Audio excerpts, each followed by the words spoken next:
that. Yes, going back to the beginning of this recording, it is that I think that I'm used to using my own search engine. I don't list what my biases and interests are, but my whole search is monitored or influenced accordingly. Whereas when I enter an AI search, I rely on a search mechanism that's not being actually steered by the particular value set, interest set that I actually have, but rather is still dominated by some background pre-biasing of the search engine itself. And hence all sorts of stuff is thrown at me that I would have just not entertained, but now do. And possibly this has a cumulative effect way beyond my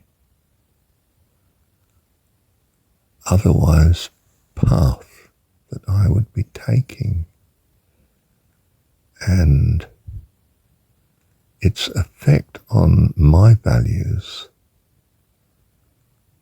accordingly. In other words, I'm saying it gives a fundamental shift in the person I am becoming. And that might not be towards, in particular, what my bias at present is. It's taking away or interfering with a mechanism that was developing the mind and the personhood, the values, the way they are being steered into the future. Such may be great for some particular societal survival, but not my, if you like, emancipation as a heavenly individual, because there is no necessary preoccupation of such with the search engine that's being used.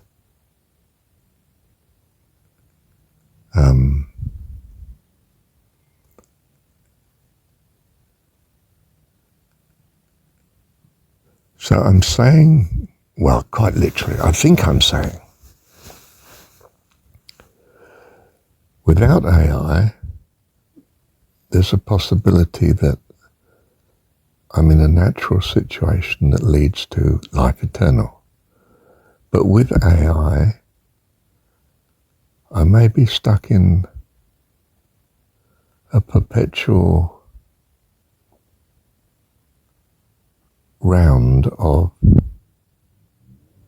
being that never gets to life eternal. Simply because it's an eternal mishmash of the average unenlightened person in the society in which the search engine is being developed even. Now, we're in the danger of that with religion, greatly, that it's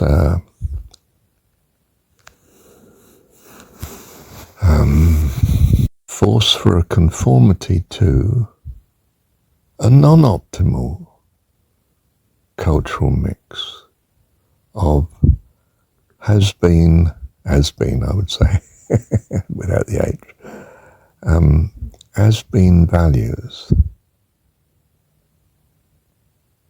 that are not appropriate to quite simply the way we wish to go. That might be spiritual, and that might be, on the contrary, very secular as we think of it, but very different to the way we are constrained to go in that religious milieu, climate, culture. And of course, as a consequence, we may be resisting stuff like the plague. You know, we're like the Enlightenment individuals that stand out in history to us at the minute.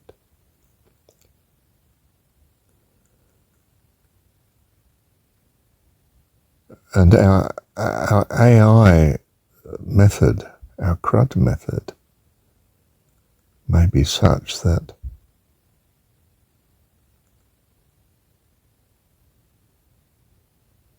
well, it's not that we go no way, but we go a different way. And one that perhaps is a chaos compared to what we value at present. We never actually really know what we're becoming, do we? We only know that change is going on. And of course, this is something that says change is going to go on in a different direction than before its innovation into our way of thinking and searching for answers. I think it may have tremendous consequences. The hopeful trust that it will be of tremendous value, and it certainly seems to be in the everyday sense of bringing things to us that we wouldn't otherwise think of. But it's also a bit like following a particular television channel. You know, if you're following one that belongs to a particular religion rather than, say, the state TV or some secular channel or some other religious body, or a science network, say, we'd be choosing a path accordingly. And it's not so clear with the AI path that we aren't actually just choosing a crud dilemma. A crud dilemma that's inherent in any other religion too. Be it secular or religious, that doesn't sound like a semi-oxymoron.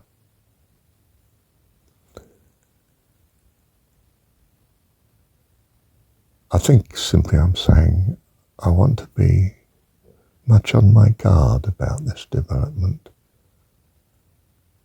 of AI and its use. It's as if I feel this instinctively, a caution that those not having gone through a religious tradition may not be aware of, and I acutely am. Thank you, Heavenly Father.